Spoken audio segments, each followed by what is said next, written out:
So Phase 3 of the Marvel Cinematic Universe. On this episode of the Comics Brew and Chew podcast, with everybody that's usually here. It's still kind of early in the day, so we're not really drinking much outside of coffees. Phasecast number 3. Phasecast 3. The last phase of the Infinity Saga. Yep. We will be talking about Movies. Civil War, Yep. Doctor Strange, Doctor Strange. Spider-Man Homecoming, The Homecoming. Guardians Volume Guardians 2, then 2, Homecoming, then Homecoming, then Ragnarok, My boy. Ragnarok, Black Panther, Infinity War, Ant-Man and the Wasp, Captain Marvel. How do we have more movies in less time? We will not be doing Endgame. It's not out yet. Right. It's out will tomorrow have- night. we Well, will tonight when this drops. Yeah, we will have an Endgame. Don't worry, we'll have it. We'll all be sobbing. We're in the end game I'm now. sure. Oh, God. That's how I was gonna end. I'm going to buy You- tissues, guys. You ruined my. I was gonna end it with that. You fucker. Anyways, Hold so up. yeah, What the list is officially Civil War, Strange, Guardian, Spider-Man, Thor, Panther, like that, right? And then That's the lineup. Just so I have it on hand. Infinity War, Infinity War, Ant-Man, Captain Captain Wasp. Marvel. No, Okay. I'm Yes. showing you the lineup in my Yeah, head. yeah, that's You're right. right. So let's start. Civil War, Civil War, the third and final Captain America. Captain America movie. Also kind of Avengers 2.5. pretty much an Avengers movie, a better Avengers movie than Ultron. I would Oh say. hell yeah! Yep. So we have this whole plot of Bucky is out in the world doing bad stuff, allegedly. But is he then, Allegedly. like They- fucking ostriches? Allegedly. The main part of this is the Sokovia Accords, which is like kind of like the Spun out of- Superhero Registration Act. Yep. It's the closest they can do. Yeah, and Thanks to Secretary of State Ross returning Returning all the way character. back from the Incredible Hulk. yeah, I never thought he'd be back, and here he is. But so the movie revolves around this whole moral dilemma of like, do we do this? Are the safest hands our own, or do we listen to this council who could have us do something that we don't want to, or won't let us go somewhere where we feel we should be? We just got rid of S.H.I.E.L.D. and now Yeah. the government is trying to step in and do the same It thing. pretty much splits the Avengers down the middle. Right down the center. We have on Iron Man's side, we have Iron Man, Black Widow, Black Panther, Spider-Man, and Vision and War Machine. I forget anyone? I don't think Nope. so. And then on Captain America's side, we have Cap, Yep. Winter Soldier, who's not really on a side, he's just kind of there. Yep. He's the MacGuffin. Falcon, but Ant-Man, who again is kind of just there. Yeah. He wasn't told what was going on. No. Scarlet Witch, Scarlet Witch Hawkeye. and Hawkeye. Hawkeye, yeah. And then, I mean, it's kind of spoilers, is we have someone flip sides halfway through the movie. With Black Widow. Black Widow. I also will just say real quick while we're talking about Panther, because this is the introduction of both Panther and Spider-Man to the MCU. Panther has the best arc in this film. It's so good. He's like, oh, I'm gonna kill Bucky, kill my dad, and then he goes like, oh, vengeance consume them. I'm not gonna let it get the best of me. When he stops another wasted Captain America villain, Helmut Zemo. But see, they left Zemo alive and can do something with It's him so down the hard to line. make Nazis relevant, though. And then the Is it? 2016 and then the 2016 election happens. I hate to say it, they're a pretty big problem in 2019. No, I know. That's what I'm saying. I think this movie may have actually We cut caused. off one head and quite a bit grew back. If this movie came out 1 year later... Yeah. Oh yeah, this movie came out way too early. I remember a lot of people saying that this movie was trying to cash in on The election? The election, because like Civil War, it's like, look, Cap's blue, he's red, but it's like right down the middle. They're trying to incite a civil war, and it's like, And someone had to it's go- just a movie Yeah. conveniently. Like, And not someone had to go, conveniently, "Yo, dumbass! It's named after a comic book." I really, really like the whole fake out with the Winter Soldiers. You spend this whole movie thinking they're going to Batman v Superman it, and there's going to be this magic third act villain that they have to join together and fight, and things just like get bad for the heroes in the third act. They lead you on with that. It's like, Yeah. there's more Winter Soldiers, and then like Tony comes to the realization when like, oh, it wasn't Bucky who blew up Vienna. And then he's like, well, I got to go help Cap with this. Yeah. You know, Tony Stark feels like the jackass. Yeah. And you like, at that point in the movie, you're like, well, they're going to make amends. You Yeah. know? And they do had for a minute. They had a little fight, and they shook hands, they hugged, they got over it. And then at the end of the movie, Helmut Zemo unleashes his master plan, and he's like, look at this movie. Look at that guy who killed that man. That's your dad, and that's his best friend. Yeah. And then he kills your mom, and Steve just like, Tony just like snaps. Steve knew, we didn't Talk about this for Winter Soldier last episode, but the really cool Zola Zola, scene, until Steve finds all of that out. And Yeah, the whole line, like, you know, whenever someone stood in the way of Hydra, they were removed. And, like, it's not, they don't specifically say, Winter Soldier killed Howard Stark. They do. It shows, like, Winter Soldier with the gun, and then the the next headline, scene the is, newspaper like, headline of the car crash. Tony, Howard and Maria Stark killed in car crash. And then you're like, oh, shit. Yeah. And then in this movie, when they say there's other Winter Soldier, I mean, the movie opens up With with the the other assassination, Winter Soldiers. but you don't Yeah. see him kill Howard and Maria. Yep. You just see him attack a car, steal a suitcase. And then his movie goes on, you're like, oh. You keep getting it from different perspectives, and We also have a pretty important death in this Oh, movie. yeah. rest in peace, my girl Peggy. Crossbones? It comes at such a bad time, too. While they're debating the Accords, Steve gets the text. And he's like, I have to go. And you know, the kiss needs to be mentioned too. Does it? The fact... He kisses Peggy's corpse. That's real creepy. How about the fact that they Does use... it need to be mentioned, Amanda? But they use they use Mark Millar's speech from the actual comic book, the Just Keep Going speech. Yeah, and what's her face?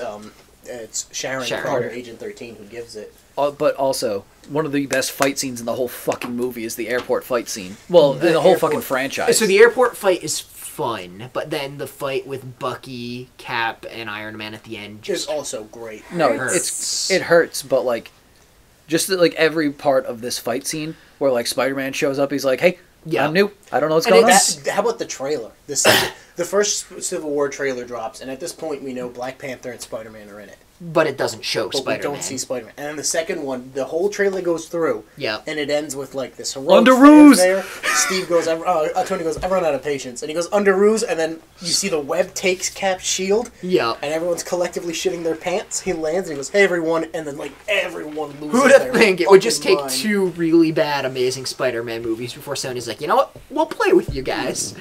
And Tom Holland comes in a big way. He, Fucking, I don't know if you've seen this old movie. It's called The Empire Strikes Back. yeah. But the introduction for both Black Panther and Spider-Man. are just phenomenal. And then I'll Great have controversial opinions later on. But And unlike DC, who just throws heroes into a Oh, yeah. movie and they suck, this movie like, does it's it a right. fucking easy bake Yeah. oven.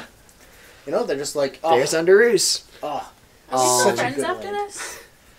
But Nice job, kids. speaking of just throwing random characters at the screen and seeing if they work, Doctor Strange was the next movie afterwards. Which again is on another channel we've reviewed at one point. Yeah, I just- love the character. I Yeah. like the movie. I don't love the movie. The movie does another one of those like weird, like we're gonna take the villain that you know and love and change it. Because Dormammu, Caecilius was original, right? For What? this? I think Or no, he he might was have just been a like very just a minor. very no-name villain in Yeah. the comics because they just wanted to use him as like this herald of Dormammu kind of because thing. Dormammu is like kind of like another version of Surtur or like another Yeah. just like general fire demon. And then in this movie they're like he's a floating crystal face thing in another He dimension. controls the dark dimension. And Which- you're like, wait, didn't we do that in Thor 2? And like, no, different dark dimension. Which is hysterical. Relax. Because last night was Game 7 of the Bruins Maple Leafs playoff series for the Stanley Cup. First round is over. The Toronto Maple Leafs lost, but someone made a meme of Doctor Strange going, "We've come to negotiate." I love And it's that him scene. wearing a Maple Leafs jersey because every year they fall to Boston, which is hysterical. I don't think that Strange is like it's not a perfect movie. I think it has a kind of a Thor 1 thing where it's kind of running with some training wheels on. Because we talked about it when we talked about Thor. Doctor Strange is the first movie to go, there Magic. is magic. And Yeah. we need to now show you how magic works in the entire The universe. Blu-ray has an introduction from the director where he's just like, Yep. there's magic, there's no science, this is magic. Yeah. Like, And actually, that's one thing I liked. Starting with Strange, all of the movies have a director intro before them. yeah. I like the fact they finally admit magic's real. I Yep. think it's weird how they do some of it with like having to make the glyphs in the air, but like some of the other magic is cool. Yeah. But like I think where Doctor Strange shines is, I mean, we say it a lot, is the action. yeah, Like the fight scenes in the mirror dimension with all the crazy Yeah. magic, and then like the Inception bullshit. even the final scene in at the Hong Kong Sanctum. Yeah. Where they show up and everything's fucked up. Like, Yeah. It's like, oh, Dormammu's already here. We weren't That's quick enough. actually one of my favorite things is the end, where the typical superhero destroying a city thing, and Doctor Strange's third act is the complete inverse of that, where they're repairing And it's the like city. most of the scene travels in time backwards, and it does a lot of fun stuff where, he's like turning time backwards, and as they're fighting, they're using the stuff going backwards as like tools. Like there's one scene where a bunch of scaffolding falls down. I think Mordo grabs the scaffolding and it goes up to reassemble. And Yeah, he goes up with it. And then like somebody gets one of the Caecilius's goons is like she's about to fall into like a manhole that's spewing fire because of a gas explosion, and she like pulls back away from the manhole, and the cover comes back and hits her in the back of the head.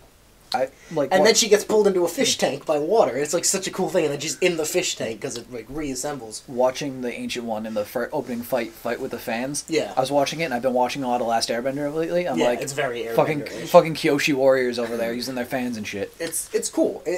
Doctor Strange is like Tom said, it's not a perfect movie. It's a good introduction to the character, and the character keeps getting better every time we see him. He's so arrogant at the beginning of the movie. Benedict Cumberbatch was the perfect casting for Stephen Strange. Yeah. Hands down. I know a lot of people would have rather had Joaquin Phoenix, but don't worry, he's going to be Joker. Relax. No, So Joaquin Phoenix versus Benedict Cumberbatch 100%. So we talked about this a little bit with the Mandarin and Iron Man 3. Had they gone traditional comic route, how sort of a racist caricature that would have been. I think they handled Wong really, really well here, because in the old comics, Wong is just this Asian manservant to Doctor Strange.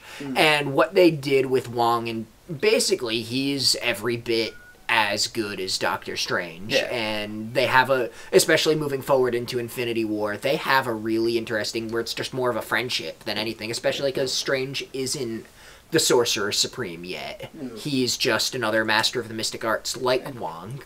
Wong is just useless. And this Not yet. He's very useful in this one. I mean, he does die in this one, but Then you see him come back. And then another, just kind of saying it kind of like with the Ant-Man route again.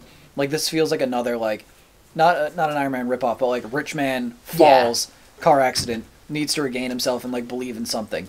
Like it also comes from the fact that all these characters were made by the same guy. Yeah. So, like, in the 60s when he was making these characters, it was cool to keep reusing the same plot lines, and now that the movie's coming out so far apart, you don't notice, but, like, watching the trailer, I'm like, wait, the car accident, rich douchebag, that's Iron Man all over again. Yeah. But, yeah, Doctor Strange was cool. I liked a lot of the background references they had, like the Wanda Watum. The fact he uses the staff of the Living Tribunal. Really cool. The vaulting boots of Vahum or something. But they use he doesn't use the Crimson Bands of Cyttorak in this movie. He uses them in Endgame. Yeah. He uses another one, like the Emerald Bands of whatever, which is actually in a really famous Doctor Strange book. The guy doesn't use the right bands. Like, there's different colored bands depending on which dimension you pull your energy out of. Like, I liked how the magic worked at some points, but I also didn't like it in other ways. I liked the hand stuff. I thought it was like... Yeah. Cool. It added like a... It kind of goes back to how Wanda uses her hands, too. Same point in time, though. It's cleaner and more uniform than Wanda's. I also come from... Which is why I want to see Wanda train with Doctor Strange moving forward in the future. It's also weird for me because I come from, like, an anime background as well, so I'm like, this is totally some Naruto bullshit right here. Yeah, but... We also... Well, real quick while we're on Strange, we also get our 5th Infinity Stone. We get the Time Stone, which is embedded in the Eye of Agamotto. And that becomes a big, obviously all the Infinity Stones do, but this is one of the big, Wong prominent... even low-call, like he mentions it being an Infinity Stone. Then moving to... Speaking of getting some time back... Moving to Guardians 2. Guardians 2. Which takes place... just a few months after Volume 1. Guardians 1. So this is the first one that kind of steps out of the time frame. Yep. Phase 1 was shuffled a lot in a weird way. Phase 2 was pretty straightforward, and Phase 3 is pretty kind of all over the place, but at the same point in time, Marvel's also like, we got this under control. Yeah. And you're just going to come watch our movies anyways because it's not DC. Yeah. To which the fan base is like, yeah, no, solid point. So, I know not everyone agrees with this. I love Volume 2. I think Guardians 1 and 2 are my two favorite pieces of the MCU. I love Volume 1. Volume 2 is kind of... Volume 2, especially what it does with Yondu and that emotional centerpiece of the film, I think is fantastic. I love the Gamora-Nebula relationship and how that plays out, what that does. I think the way that it just the emotional core of the film. A lot of people will, you know, pick at some of the jokes and whatever, and fine. Like, I think they work for the characters. I also get them being too much for people. Like, I absolutely get that. I'm fine with character jokes. Yep. But, like, when characters saying a joke, I don't like when it's, like... One thing that in particular sticks out to me is when they're doing the jumping. Like, they're going... Oh, from Dimension... the space warp jumping. And like, their faces are all... See, in Snapchat, like, I didn't like that. No. I hated that. It's, like... It took me right out of the movie. Like we talked about when the movie came out. Like, and, like, they focus on it so much. Yeah. It's like they show every character's face. Like, oh, I'm like, come on. There's really no tension in the movie for a lot of it because it's so, like... It's witty and there's tension, like, the tension kind of rises and falls, but, like... The middle act becomes very... It's not about a big plot for the whole second act. It's about digging into these characters, which is... There's digging into characters and then, like, having jokes and then just, like, trying to be funny.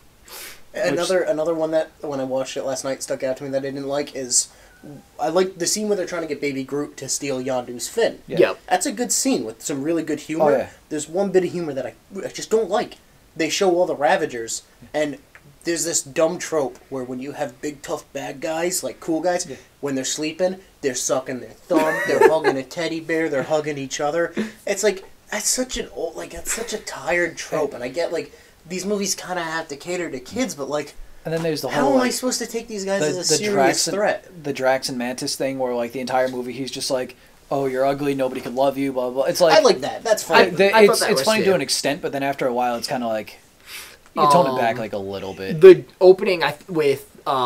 Baby Groot dancing to ELO. Oh, the opening's fantastic. I think that's great. I think that creature is probably the coolest designed creature in the MCU, the Obelisk. And I like that it calls back to the Guardians 1 credit scene with Groot dancing when Drax looks at him and Groot freezes again. Even Groot and Drax have an interesting little, like, arc that gets fulfilled in the end where, Groot is beating Drax up through the whole thing, and then by the end, he falls asleep on Drax's shoulder. Yeah. My favorite line from Drax is, move dumber, smaller. Yes. That's such a good line. We get also a peek at the original Guardians of the Galaxy, which in the comics are from the future. That's changed, and they're just a sect of Ravagers. So Yondu, who is drastically different from his comic counterpart, I really like movie Yondu, is part of that team. We get Stakar and Alita, Stakar played by Sylvester Stallone, who in the comics, those two characters are fused together as Starhawk. We also get Martinex, and Charlie 27, all part of the original Guardians team, and then two more that pop up in the credits, being Mainframe and Krugar. Krugar is actually a sorcerer, just like Doctor Strange. He has very similar hand movements. And he uses them because it's a Guardians movie. He uses them to make like a thumbs up. And then they do the Ego the Living Planet wants to take over the universe plotline, but they make Ego a Celestial, which is like, I don't know how I feel about that. And then they make Peter half Celestial. I'm okay with that. Which explains a lot of his character for some things, but at the same point in time, like, completely destroys the idea of what a Celestial is. Peter and Ego work so much better than Peter and Jason in the comics. But it's because nobody keeps Jason as a singular idea. Like, they keep bouncing Jason around as Jason what Jason just is. feels like a lame... Like, I don't know, it feels like a... I don't know, it's just some weird, like, not Kree Empire thing. Yeah, but that's... Yeah.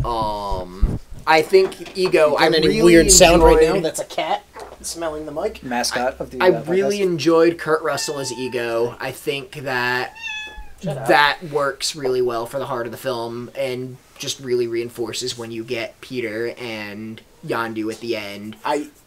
Another thing I don't like is the Peter Ego fight is cool. Yeah. You finally give Star-Lord some cool powers. And he fucking goes Pac-Man. And he turns into Pac-Man. And just, like, with sound effects and all, that kind of ruined the scene for me. Yeah. Like, I get that he is a kid growing up in the 80s, but, like... Just looking at the trailer again, though, there's some really cool visuals inside the planet. I'm curious how he still has this, like, thing for Pac-Man. Like... He lives in space. Surely he could have found something cooler to latch onto other than an arcade game from 1984. For how much he's a kid from Earth that's trapped in space, he still has like an awful lot of like up to date shit with Earth. Yeah. Like, I don't know. Like his Zune. That's what all the people are listening to music on.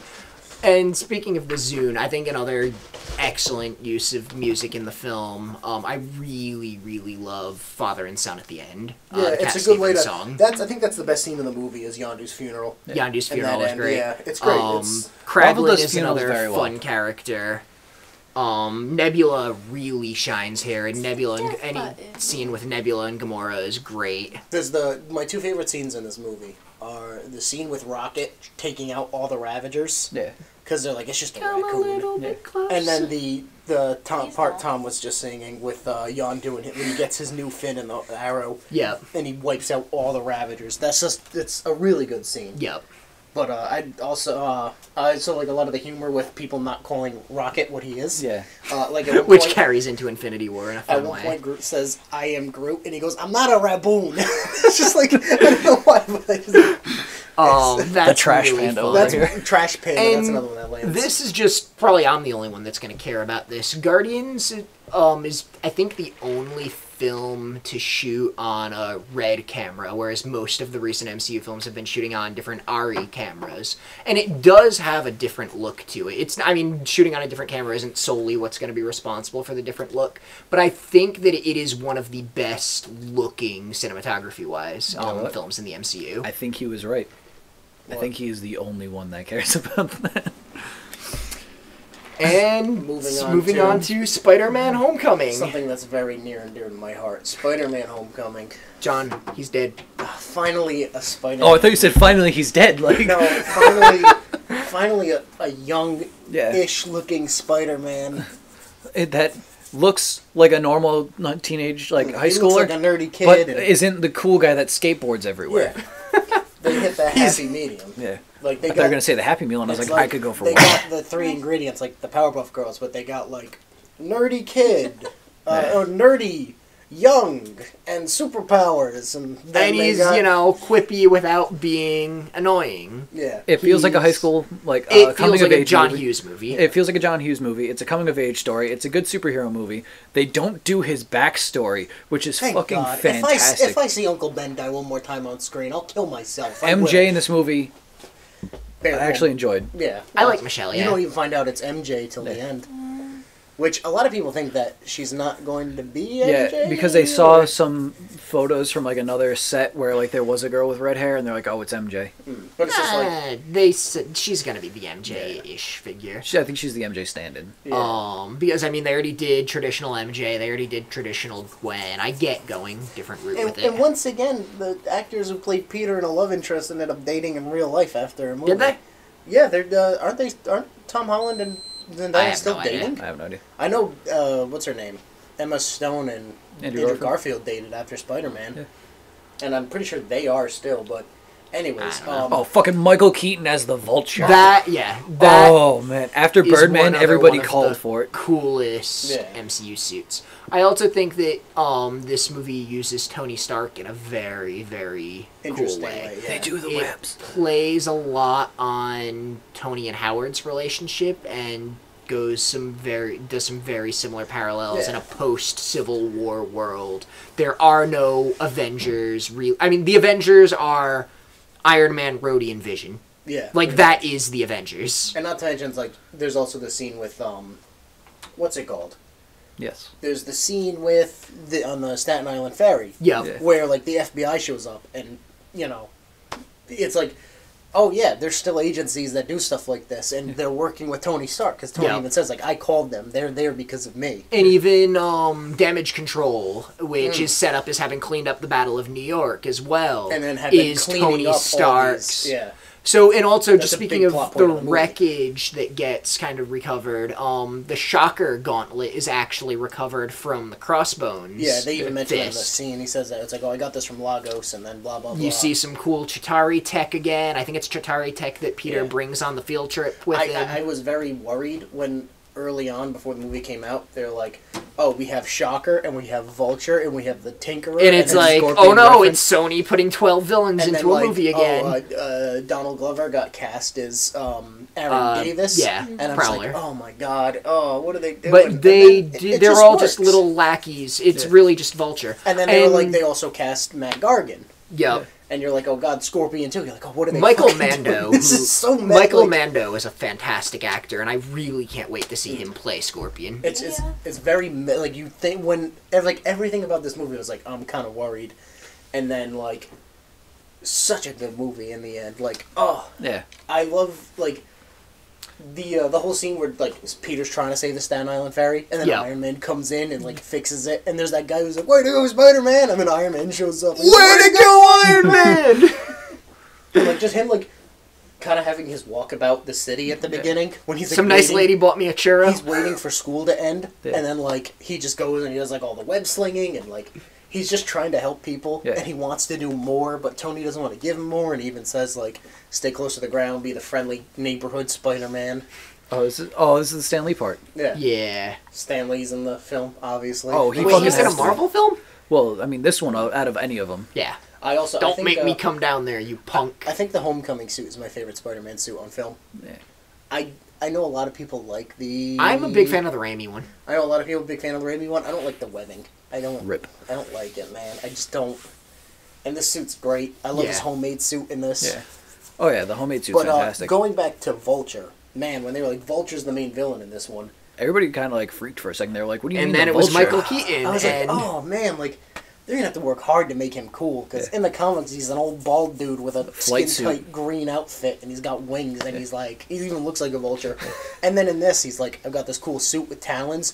I'm stealing like reclaimed shield and alien tech and selling it. If they hadn't done doesn't he have an engineering degree as well?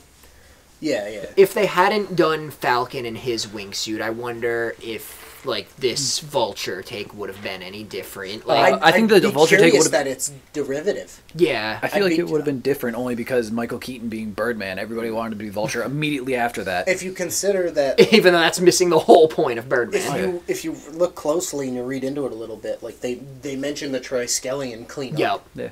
Falcon loses his wingsuit in the because Triskelion attack. His wingsuit from Bucky Ultron and Ant-Man and Civil War looks very Tony Stark. So you have to wonder if maybe there's a little bit of that in. But it sets up. You have a little bit of Miles set up, perhaps, because Aaron Davis mentions his nephew, and then you have the Scorpion. The Tinker is still out there. The Shocker's arrested, I think. The first Shocker, the first Logan Marshall Green, is dead. Yeah. There's also a new artificial intelligence in Peter's suit, which is Karen, which is voiced funny by Jarvis's wife in real life. Paul Bettany's real life wife. What was after Spider-Man? Oh, after Thor. Homecoming is Ragnarok. Thor or Ragnarok? Fred, you want to take this one away? No, I'll just let you guys shit on my favorite movie. No, I love Ragnarok. So Thor Ragnarok is the one I'm currently on in my like last minute trying to squeeze. Not gonna lie, Thor Ragnarok's the first one I bought to own. I love everything about this movie. Because all the other ones like were out on DVD and Blu-ray, but like they kind of started fading away like on the shelves because they just kept pumping out like the new ones and the new box arts and stuff. So I finally got a hold of all the movies when Ragnarok came out on DVD because or Blu-ray because they finally re-released all of them. Here's my piece on Thor Ragnarok. I get they had a comedy writer write this, but some of these jokes... Oh, no, I agree with you. Some of the jokes didn't need to be there. Yeah. On the other hand, this is the most Thor movie that they've made. I'll say he's very Thor in this movie. And it's so he doesn't even have a hand. Jack No, Kirby. But people don't see it because they don't realize how sci-fi Thor really is. Yeah. Like, they were trying so hard to do the fantasy thing in the first two movies that when they finally throw in the sci-fi element, nobody expects it. But, like, some of my favorite Thor stories are, like, him fighting Celestials. Yeah. And we didn't quite get that here, but it feels like that would be the next step like from this one. The fucking tower at the battle arena for Planet Hulk is all his greatest fights, and they're all sci-fi, like Beta Ray Bill, the Bi-Beast. Man-Thing is on there, too. Man-Thing is on there, which is weird, but I think that's just like a shout-out. Hela's weapons, because we just saw that in the trailer, very much the God Butcher's weapons. Oh, fucking yes.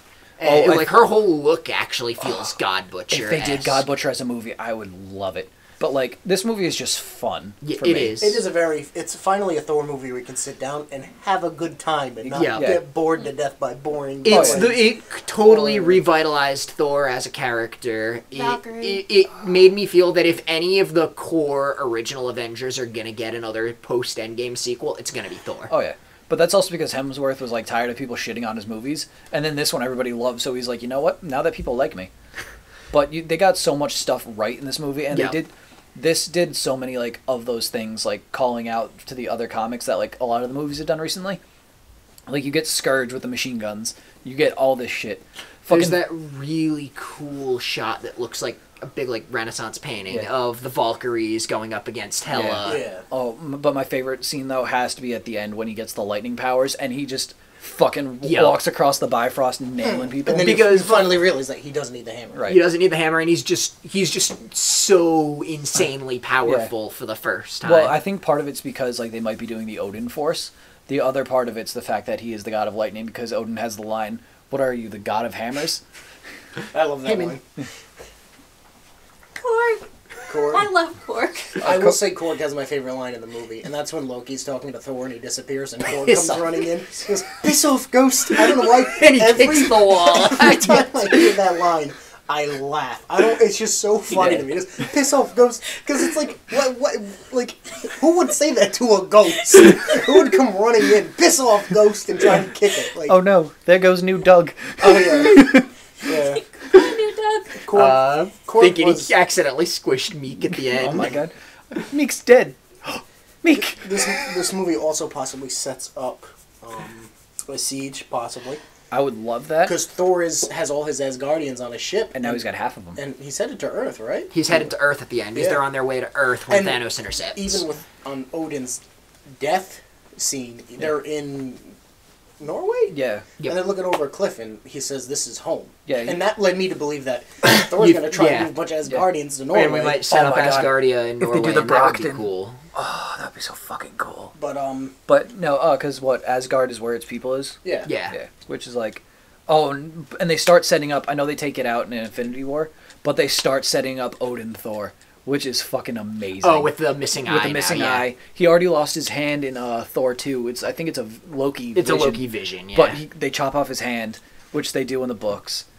I wish he got Odin's spear, though. Yeah, That would be dope. Gungnir, right? Yeah, Gungnir. Is it Gungnir? Is it? I don't know. Yeah. And Loki Because briefly there's a- wields There's a that. G and a silent There's N. a One Piece character who uses a move called Gungnir because he's a Viking. Loki wields that briefly in In the first Thor, Thor, right? yeah. Yeah.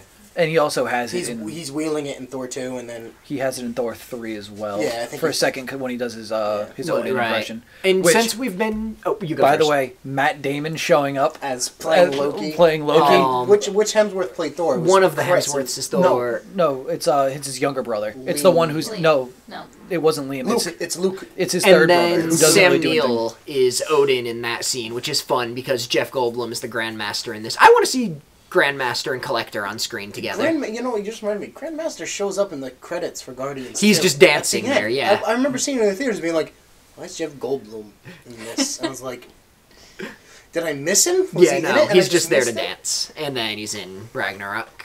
But moving on. Real quick while we're on Ragnarok, because we've been charting Infinity Stones, it's also worth pointing out that Loki takes the Tesseract here. Yes. Well, we and don't see him that- take it. He just eyes it. Wait a Yeah. second, we're skipping ahead.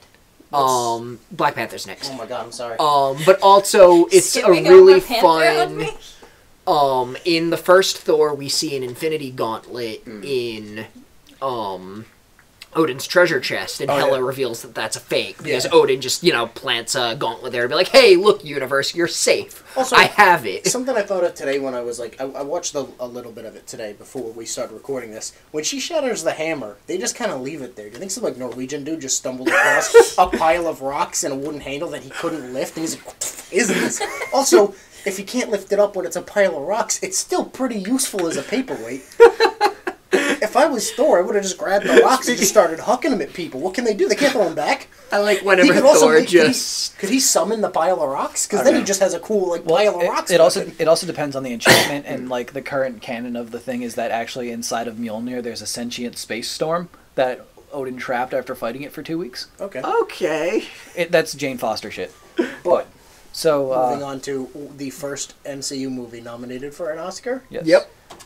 Black Panther, Which is my hottest take. Somewhat divisive, believe it or not. I know it's hard to imagine a film about a black superhero movie with a majority black cast is divisive in today's day and age where Nazis no longer exists.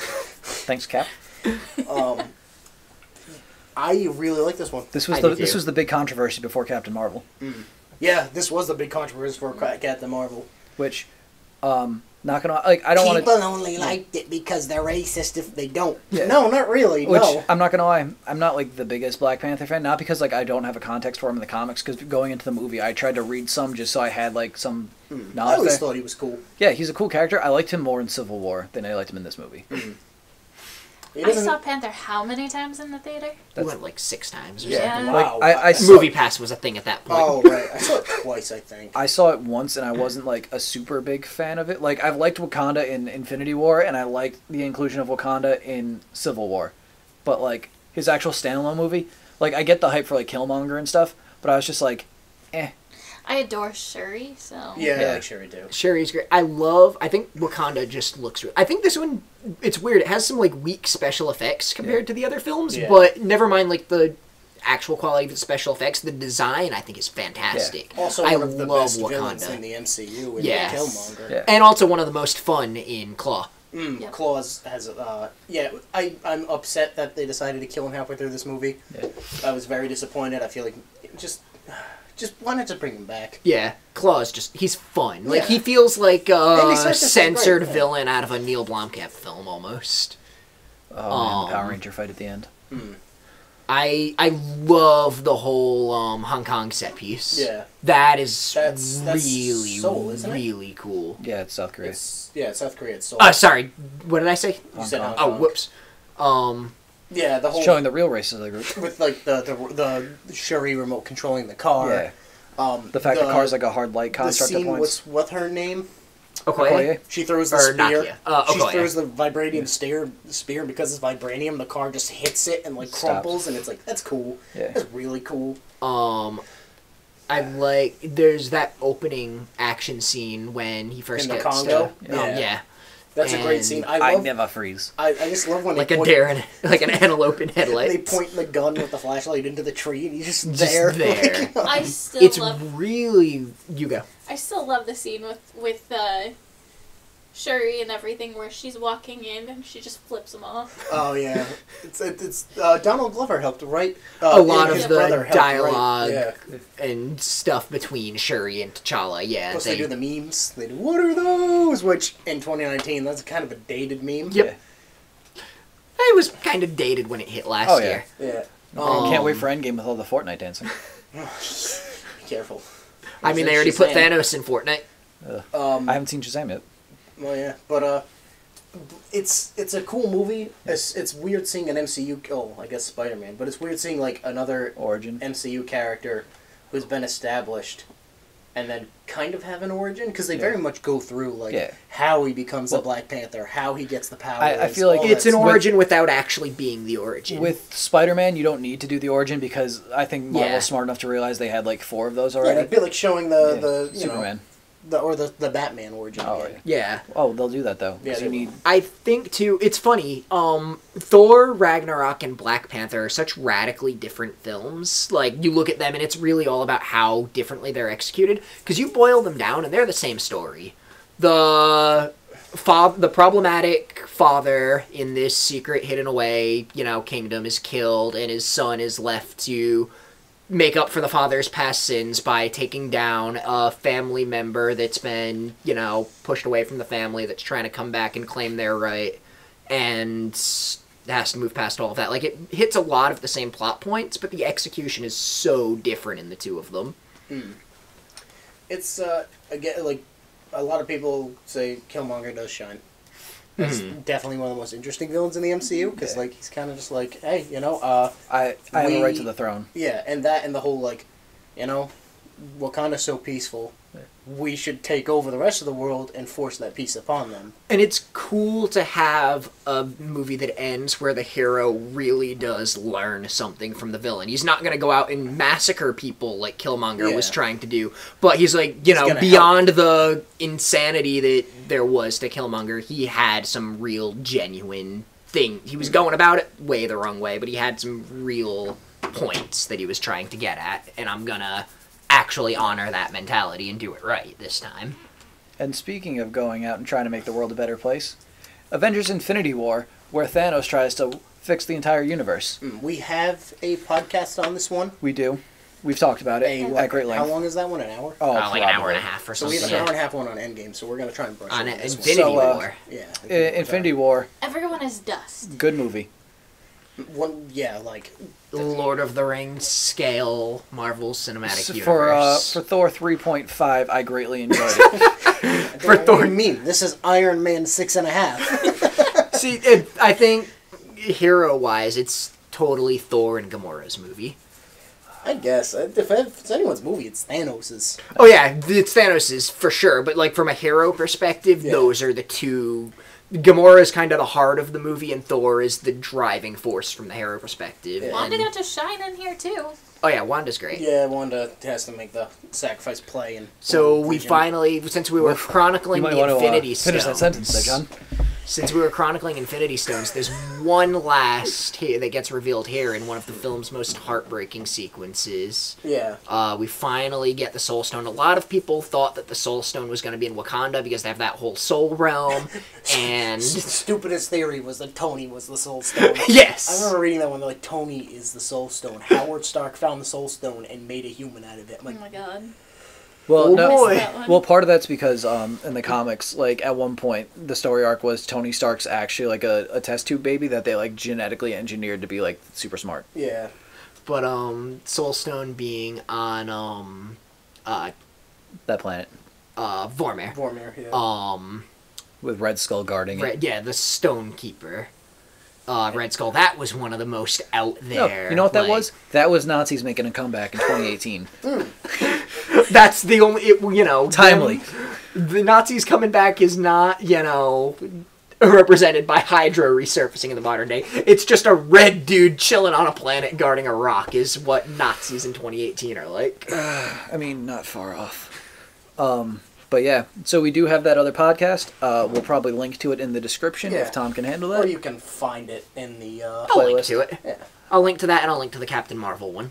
That's Because yeah. oh, that's true. So, yeah, it's great. It's such a.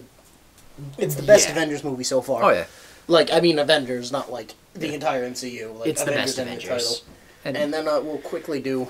Ant-Man and the Wasp. well, I was gonna say, Captain Marvel. We recorded have a few weeks ago. podcast, Yeah. We thought it was great. It got me to pick up the Shield Omnibus. I just wanted to brag that I picked that up yesterday.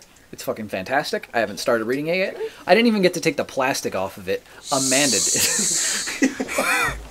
But Which we'll have to apologize for a minute if we kind of skip over Captain Marvel in this. Yeah. We're not going to skip it, but like, it'll be. we just talked That's why I about put it it 2 on. weeks ago. So yeah, I mean, it makes sense skipping over Infinity War and Captain Marvel here. I'm gonna read it when I get home. So, I'll link to And then both you're of gonna those. watch it? Ant-Man and the Wasp is not one we did a podcast Maybe. on. No, we skipped that one for some reason. Probably because Fred didn't see It's it. been a while since I've seen it. You I guys can talk about watched it not long ago, Ant-Man and the Wasp. It's very fun. It is I will say this. Ant-Man and the Wasp is the best Fantastic Four movie ever made. I mean, I can see, yeah. It's got the whole family dynamic nailed perfectly with Hope, Scott, Janet, and Hope Skywalker. Hank. They do a lot of weird, like, quantum, cosmic bullshit with the Yeah. quantum realm. It's like the first Ant-Man in that it is just through and through fun. I feel like the shrinking in this one wasn't as fun, but the Growing enlarging stuff was, yeah. Ava. And yes, Ghost, a traditionally Ant-Man villain. Iron Man. Iron Man, sorry, yeah, duh. And a traditionally male Combined villain. With. Okay, so they're terrible books, but the young adult Black Widow novels, that's who she is. Which is weird, and I wonder.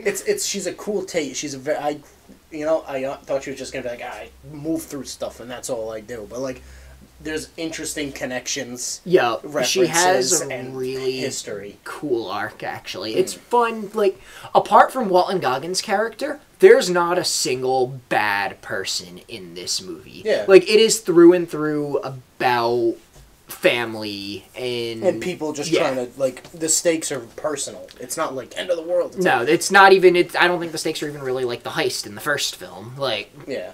it's even smaller scale than that. But the family dynamic and these characters just kind of doing their thing is fun. Plus, like, Scott, you have Scott and what's her name? Oh God, Hope. and Hank Janet trying Hank. to save Janet from the quantum realm. You have Ghost trying to save her own quantum destabilization by just killing Janet and taking her quantum power. And then Walton Goggins like, I'm gonna sell weapons. Yeah. Like, and there's also like the whole involvement of like the FBI. And the fun part, Scott as Janet. Oh yeah, that's a really fun little gag. That's such a good scene. You need to watch it before. Janet pretty much possesses Scott at one point, and then you through have the Paul quantum Rudd realm. acting as someone else, and he's like, "You did such a good job, doll." It's like he does such a good job with it. It's like, how did I get over here? Oh, jelly bean. Yeah, Ant-Man and the Wasp is it's not a big, like... It's big. He becomes Giant Man, like, twice. But, I mean, it's not a big, like, game-changing movie. It's like the first Ant-Man in that regard. I'm really glad they didn't say Giant Man for this movie. Yeah, I liked getting him in Civil War. And then they just got him a lot bigger in this one. Yeah. I just appreciate the fact that, like, Ant-Man's exist, like, the movies... because it does good things for the Marvel Cinematic Universe where they don't take it too seriously and only have the core heroes and the Avenger movies to tie it all together. It's like the comics. You have your main run, you have your events, but you also got these other characters people just like and like enjoy reading or seeing. Yeah. So you get them in that you saying that as we're winding down now on Phase 3, you know, to prep for Endgame. That's kind of the real, like, the most endearing quality of the MCU for me is how much it feels like a comic book that's interweaving between big events, and you have these standalone issues. Something like Ant-Man and the Wasp is this standalone run that does lead into a little bit into Infinity War, but mostly into Endgame, given the ending, the post-credit scene with the snap affecting these characters as well. Plus the gag of his regulator malfunctioning and him being stuck the size of a child. Oh, that's great, too. That's just fun. Although, I had a small problem with that when I watched Ant-Man the other day. A small problem? Is in Ant-Man, when he's like... He climbs up Hank's building like he's friggin' Spider-Man. He does this crazy jump. And then in this movie, he's trying to reach something on the top shelf as a kid, and he's jumping, and it's like... Yeah, and then the whole scene where he like grows big inside of a broom closet, and he's like all hunched over and stuck. And but yeah, they do. It's cool just to see. I've always really liked Giant Man more than Ant-Man. Yeah, they have the whole Goliath reference, and Ava's dad, Ghost's dad, is Egghead from the comics. Yeah, Elias Starr, I think his name is. And like you even see like a bald guy, and it's like, oh, cool. You know, we're still very much in a comic book universe, even though this is so secluded from everything else. Yeah. And also the ant going about Scott's day. Oh, playing the drums, eating the plants. It's in the bathtub for 3 hours. I love this scene when Lewis goes to visit Scott, and the ant's on the couch with the ankle bracelet eating cereal, and he's like, Scotty! I also like that they just carry around cars in a Hot Wheels container. Like, that's just one of those, like, we talked about how, like, sometimes getting little is such a simple thing, but it's just fun, and that's one of the things where it's really fun. And, they still have fun with the whole, like, shrinking and getting big. Like, the Pez dispenser, there's a giant ant running around from the first movie. And I do think that, the Quantum Realm stuff, I think that is going to have very big ramifications in Endgame. Because Scott is stuck in the quantum realm at the end of this movie. Everyone gets dusted, and he's like, guys, hello? And he's, you know, in a place without time or reality. Yep. Or space. Or mind. Or power. Or soul. So but there's little microscopic animals, so... I guess we'll see what happens. And then obviously we have our Captain Marvel. Yep, and podcast. Like we said when we talked about Infinity War, we talked about Captain Marvel already in a separate podcast, so we're not going to get into Captain Marvel here, other than to say all four of us did very much like it. Another one that's going to have some big ramifications but low stakes in terms of the greater MCU. At least, like, it'll affect the cosmic MCU side. Yeah, and it does give us another use of the Tesseract, just to track the Infinity Stones a little more, another use in the Tesseract's history, and also shows us that Carol's powers are partially derived from one of the stones. And also, just as a little thing to add, a recent interview with Kevin Feige during the Endgame press tour revealed that where we thought it was going to be the start of Phase 4, he's actually considering Spider-Man Far From Home the end of Phase 3. So I think it's going to be another Ant-Man situation where you get the big Avengers movie that like finishes the story, but then Ant-Man was just this little epilogue post-Age of Ultron for Phase 2, and I think Far From Home is going to very much be that same thing for Phase 3, where Endgame is the conclusion of the story, but Far From Home is going to be this little epilogue that kind of sets things up for the future. And yeah, other than that, I mean, when you hear this tonight, we will be seeing Endgame. So be on the lookout for that. That's scary. It will be. Good luck, guys. So, yeah, that is the end of us recording Phase 3, back-to-back with Phase 2. Comment below what of the 3 phases your favorite phase was. Phase 2. And what your favorite movie was out of any of the 3 phases. If you want to follow us on any of our social media, we just started making more. On Instagram, we are comics_B&C. Yes, nailed it.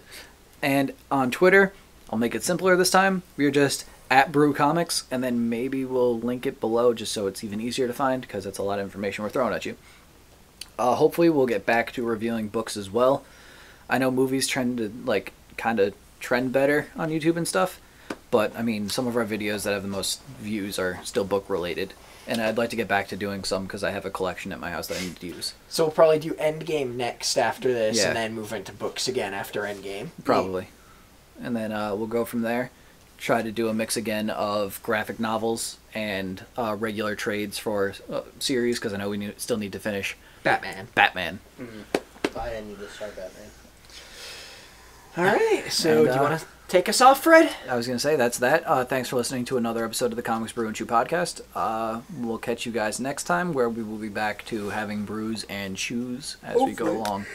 I mean, good beer's back in session, so watermelon everything.